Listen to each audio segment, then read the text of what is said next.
we're going to work with fantasy. We're going to work with this openness. And you are going to feel crazy. Just like I said before, sacred and scared are very closely related. You're going to feel uncomfortable. You're going to feel like, oh, this isn't for me. This is child's play. This is, we're making this up. I want you to take a deep breath. I want you to stop for a moment. What other door do you have? What other door do you have to get beyond a very limited and now turning inhumane world? What other door do you have for going beyond? So, you know, there's a world out there. It's always been out there. That's beyond just thought. That's beyond the routines and the worries of life. There's what they call fantasy, but it's actually reality. I like saying fantasy because it gives you permission to get out of your mind. And maybe to you, fantasy means unicorns and elves, gnomes. That's part of it. They're real. They actually are very, very real. Fantasy can be science fantasy, kind of like science fiction, science fantasy. When we talk about time, space moving through you, most people would say that's fantasy. That's all just making it up, but it's not. And the thing I love is that you know, intuitively know that it's real. Fantasy is where you can expand yourself. Not yourself meaning just more human self, but your I am self. You realize how hard it's been for the I am consciousness of you to have been locked in that cage in the zoo for so long. I couldn't tolerate it anymore. I just couldn't. All that gnawing at you, all that irritation, all that impatience and the angst, that was a good thing. That was a good thing, believe it or not. All the health issues and the wealth issues and everything else, because it kept you from immersing deeper into that little smelly cage in the zoo. It was you. It was the I am saying, this isn't right. This isn't right. There's more. It kept you from going into more and more and more lifetimes of limitation, of mass consciousness, of being a caged animal, of being in an inhumane world. In a way, all of that was a blessing. There are others who are so asleep, so content with their cage, but not you. Say, there's more. There's got to be more. And there is.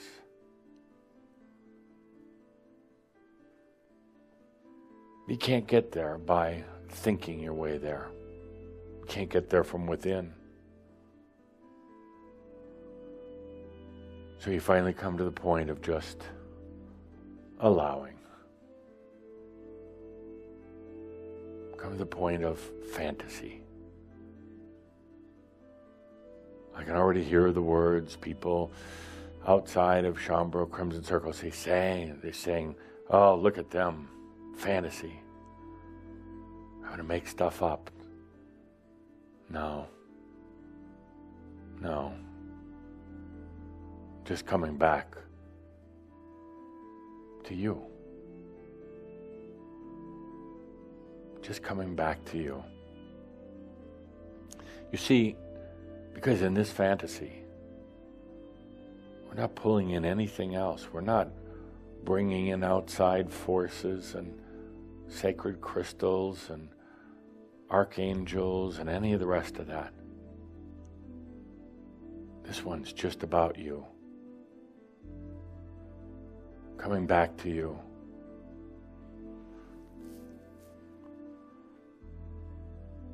You've gone out searching.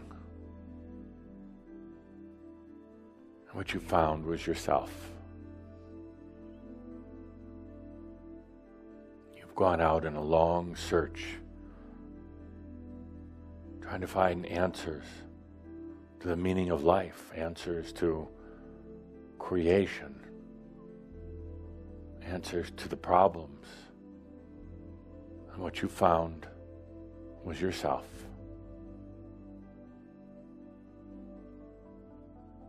Not the selfish human self. A little human self who thinks it should walk through walls. No. Little human self that thinks it's going to teleport itself to the other side of the world with its body and mind. No. No. Little human self wants to rub its hands and say some magic words and suddenly gold will appear. No. It's just polishing the bars of the zoo and the cage. No. What's out there, what lies beyond, what is in fantasy, which means just more. Not more of the same, but more. What lies out there is not just a cleaned up human. A human that doesn't age, a human that doesn't ever get sick. No. What lies out there is you. Beyond humanness. You'll still be human. That's the and. But what lies out here is where you don't have to think.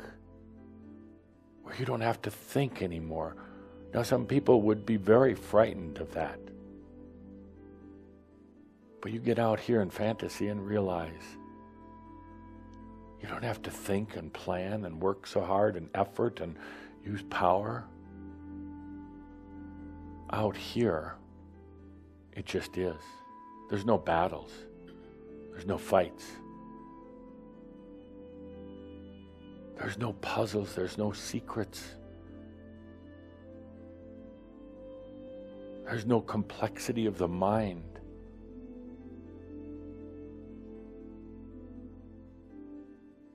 Out beyond, in this place of fantasy, you realize that there's no doing things right or wrong. There's experience, of course, but there's no doing it right or wrong. Out here, there's no body to worry about, no physical body to worry about.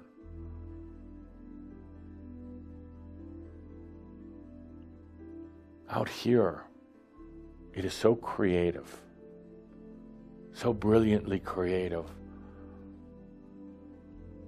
Whatever comes from your heart, it then comes to be.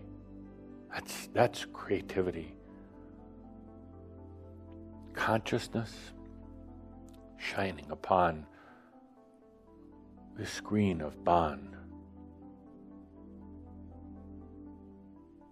calling forth all the energies so that you can experience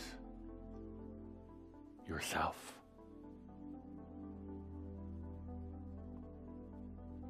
You're not going to get there by thinking your way, by uncovering any great secrets or mysteries or any of the rest of that. It's just about fantasy.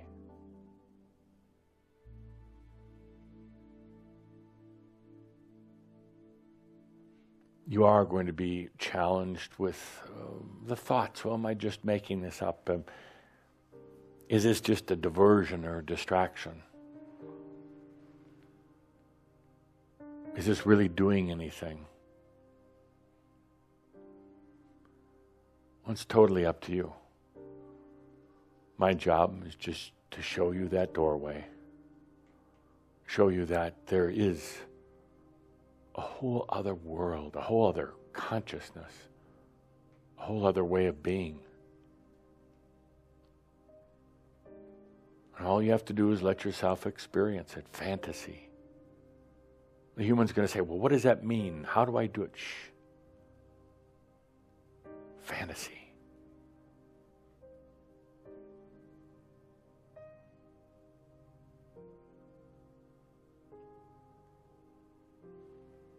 I just spend a little time considering what was the best word. What was that doorway? And then I felt into all of you. I felt into Shambhala around the world. It was kind of the one common word. The word that makes you smile. A word that, in a way, brings you back to a lot of childhood memories. Oh, some of the great fantasies that you had as a child, and they were real.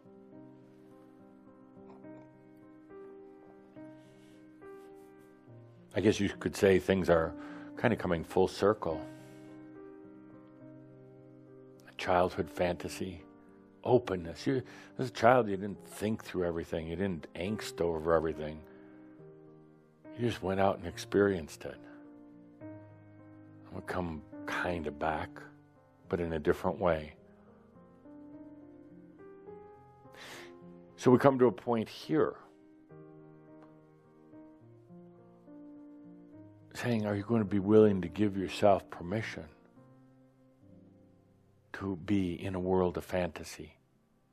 Doesn't mean getting rid of the old world. You're still going to have your human stuff. But you give yourself permission. Oh, some of you are thinking so hard right now. Are you going to give yourself permission to also be outside the zoo? Also be in fantasy. So, well, what's that going to do? What's that going to do to my thoughts? And what are others going to think of me? Will it affect my health? Will I get stuck out there? Will I love that fantasy world so much that I don't come back? Will I be delusional?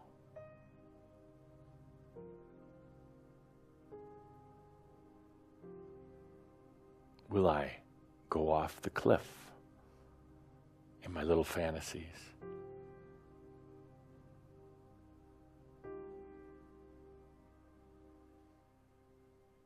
My friends, the alternative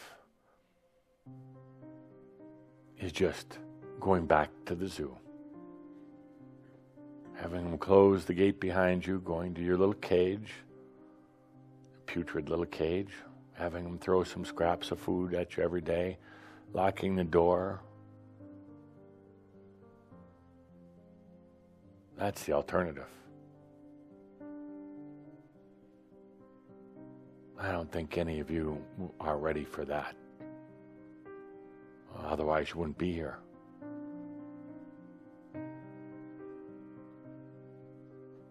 Fantasy is allowing.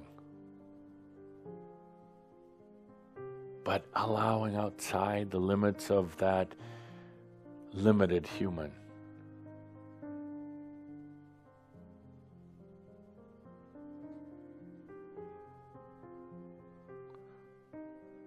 You got so good at this game of living in the zoo. So very good at it. So you're going to be challenged now with going into this fantasy. A little bit challenged what to do. You're going to try to do both.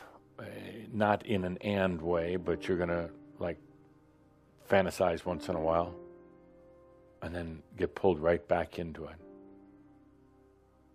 The beautiful thing about Shambhala fantasy, about this doorway, is once you really let yourself experience it, you'll realize how freeing and liberating it is.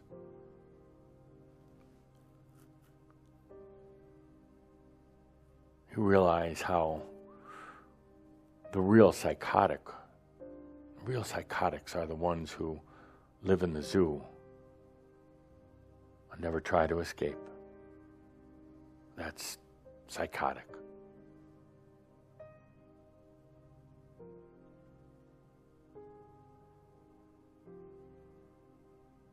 So this would be a great time and place, if you so choose, to give yourself permission to be in fantasy as well as the regular world, but to also have fantasy beyond. And the beautiful thing about it is you don't have to do anything. It comes to you. Remember what we talked about last month? It comes to you. You don't have to sit there and work at it. It comes to you. So, are you ready?